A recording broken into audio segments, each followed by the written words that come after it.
दुनिया में ताक़त जे ज़ोर ते ॿिए कंहिं मथां कब्ज़ो करण जी ॾिघी तारीख़ भरी पई आहे। ताक़त जे ज़ोर ते ग़रीब मथां ॾाढ ऐं ज़ुल्म अॼु बि जारी आहे। मेरापुर जे कब्ज़ा माफ़िया पारां दे लांगच जे सर्वे नंबर 185 ऐं 278 जी 16 एकड़ ज़रई ज़मीन ते कब्ज़े ख़िलाफ़ औरतुनि, मर्दनि ऐं ॿारनि एहतजाज कयो। एहतजाज कंदड़ हबीबा ख़ातून, शाकिर चन्ना, कलसूम बीबी ऐं शकूर चन्ना धरती टीवी सां ॻाल्हाईंदे चयो त सर असांजी ज़मीन ते हितां गुंडा आहिनि, कब्ज़े माफ़िया आहिनि। जेको मशहूरु आहे मसूद अहमद चनो, जंहिंते पहिरियों बि एफ आई आर थी चुकी आहे। इन ज़ुल्म जी दहशतगर्दी एफ आई आर थी चुकी आहे। उन ॿियो भाउ बि आहे, उन माइट आहे इरशाद इस्माइल माइट आहिनि सभु। उन्हनि जो कमु इहो आहे कब्ज़ा करणु। असां ग़रीब माण्हू आहियूं, असांजी ज़मीन ते ज़ोरी कब्ज़ो था करणु पिया चाहिनि। नाजाइज़ जेको आहे असां मतिलबु सॼी राति फायरिंग था कनि, ॾींहं जो ज़ुल्म था कनि पिया। असांजो घर आहे हिते, असां नाइंसाफ़ी कई पई थी वञे। असां पुलिस ॾे वञूं था, असांजी का दाद फ़रियाद कोन थी पई। पुलिस बि असां सां को ताउन कोन थी करे। असां तमामु जेको आहे असां कोशिशि पिया था कयूं, तव्हांजे मौज़ में माण्हुनि ॾे विया आहियूं, असांजी को दाद फ़रियाद कोन थो ॿुधे। असां काॾे वञूं, असांखे पाण मजबूर लॻा पिया आहियूं। असां तमामु मीडिया वारनि खे ऐं नौशर फिरोज़ एस एस पी खे तमामु आला हुकुमनि खे असां अपील था कयूं, महिरबानी करे असांजी मदद कई वञे। असां सां इंसाफ़ कयो वञे। असां घर अॾे हिते खां वेठा आहियूं, नियाणियूं नंढियूं बच्चा जवान नंढड़ियूं नियाणियूं आहिनि।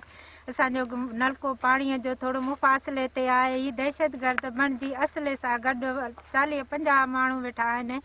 असांखे थोरो तहफ़ुज़ खपे ऐं असांखे हिननि खां इंसाफ़ खपे। हुकूमत सिंध खां, हुकूमत पाकिस्तान खां असांखे इंसाफ़ खपे। छो जो राति जो रोज़ानू 4-5 राति आहे, फायरिंग था कनि, राति ॾींहं फायरिंग था कनि। असांजी नियाणियूं सियाणियूं निंड आराम में आहिनि त अचनि था असां ते। जॾहिं असांजूं रड़ियूं दाऊं था ॿुधनि, असांजा मर्द असांजो सौट आहे सॻो, मुंहिंजो सौट ते इरशाद इमरान ऐं असांजो माइट आहे गंजो इस्माइल, जंहिंजी वजह सां इहे असांखे ज़ुल्म पिया था कनि। 40 सालनि खां मुंहिंजे सहुरे जी ज़मीन मुंहिंजे वॾे चाचा जी बशीर जे हथ में ई। हाणे मुंहिंजे घर वारे उन्हनि खां घुरण जी कोशिशि थो करे त हाणे उहे असां ते दहशतगर्दीअ जो था कनि, ज़ुल्म था कनि, हद खां वधीक करे चुका आहिनि, अञा बि वधनि था पिया।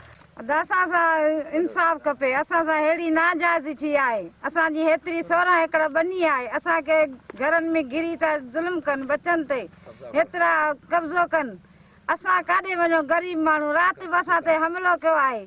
अॼु इस्माइल जो पुटु, इस्माइल जा 2 पोटा, 2 न्याणा असां सां ज़ुल्म कयो, नाजाइज़ी कई अथनि। मसूद इमरान, असांजा 40 माण्हू असांजे घर में घिरी पिया आहिनि। असां रड़ियूं कयूं, नंगनि बचनि तॾहिं असांजा मर्द उथिया आहिनि। असां काॾे वञूं, असांखे इंसाफ़ खपे। असांजा बचड़े वाल, असां बुख ते वेठा आहियूं। ॾिसां थो, मूंखे ख़ुदा जो कसम खणी थो ॻाल्हि कयां, काबतुल्ला जे मुंहुं आहे त यानी राति थिए थी त असांजो सुकून हराम। होॾो 50-60 ॼणा माण्हू ईअं अचनि था, बसि गारियूं गंद ॾींदा, कचियूं माउ भेण जूं गारियूं ॾेई ऐं हेठि लही था अचनि ऐं फेर एॾा था कनि, अहिड़ा धमाका था अचे कनि। असां पुलिस ॾे वञूं था त पुलिस असांखे इहो थी चए पाण में निबिरी खाओ। हाणे असां हिननि सां केॾो निबरूं? हू असांखां वधीक ताक़त में, पैसे में, हर ॻाल्हि में असांखां घणा। असां वीचारा पाण पंहिंजे मजबूर पंहिंजे पेट में, हाणे किरोना लॻी पई आहे, हिकु त असांखे रोज़गार बि कोन। असां छोला चांवर खपायूं, मां हाणे हिते आयो आहियां त मजबूर थी सब्जी पियो थो खपायां, त हाणे उहा बि कॾहिं हले कॾहिं न हले, कॾहिं रोज़ी मिले कॾहिं न मिले। असां साईं पंहिंजे पेट में पूरा। हाणे मां कंहिंखे पैसा ॾियां, कंहिं सां मां मिलां? जे पुलिस में वञे त उहे बि चवनि था कुझु ॾियो। मां चयो छा ॾियां साईं?